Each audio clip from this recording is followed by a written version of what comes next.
Hello বন্ধুরা, আপনারা সব কেমন আছেন? আশা করি ভালো আছেন। স্মিতা কিচেনে আপনাদের স্বাগত জানাই। আজ বানাবো দই কাতলা। ওই জন্য কাতলা মাছগুলো আমি বেছে ধুয়ে নিয়েছি। ধুয়ে নুন হলুদ মেখে আধ ঘন্টার জন্য রেখে দিয়েছিলাম। এদিকে কড়াইতে আমি তেল গরম করতে বসিয়ে দিয়েছি। আমি বাপের বাড়ি এসেছি, তাই উনুনে রান্না করছি। তেলটা গরম হয়ে গেছে, আমি মাছগুলো ভেজে নেব। মাছটা আমার লাল করে ভাজা হয়ে গেছে। এবার আমি মাছটা তুলে নেব। আবার আমি মাছগুলো ফেলে দিয়েছি। এইভাবে মাছগুলো আমি সবটা ভেজে নেব। ওই মাছ ভাজার তেলে আমি চিনি ফোড়ন দিলাম, তেজপাতা, এলাচ, দারচিনি, লবঙ্গ ফোড়ন দিলাম, পেঁয়াজ কুচি দিয়ে দিলাম।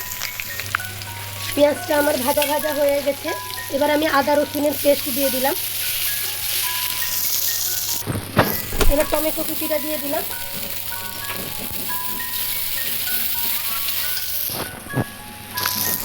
হলুদ গুঁড়ো, লঙ্কার গুঁড়ো, সামান্য একটু জল দেব। এবারে ফেটিয়ে রাখা টক দইটা দিয়ে দেবো আমি।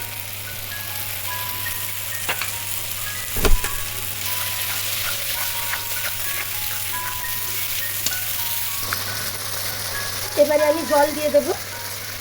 দই দিয়ে বেশিক্ষণ নাড়বো না, জল দিয়ে দিয়েছি। ঝোলটা আমার ফুটে গেছে। এবার ভেজে রাখা মাছগুলো আমি দিয়ে দেবো।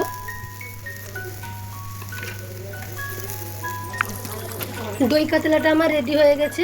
এবার গরম মশলা দিয়ে আমি নামিয়ে নেব। দই কাতলার উপরে আমি একটু ধনেপাতা কুচি ছড়িয়ে দিলাম। ভালো লাগলে লাইক কমেন্ট শেয়ার করবেন, সাবস্ক্রাইব করবেন। নতুন নতুন রেসিপি দেখতে চাইলে কমেন্ট করে জানাবেন। অনুরোধ রইল আমার চ্যানেলটি সাবস্ক্রাইব করার জন্য। পাশে থাকা বেল আইকন একটি দাবিয়ে দেবেন। দেখা হবে অন্য কোনো রেসিপিতে। আজ আসি। Thank you for Smita kitchen.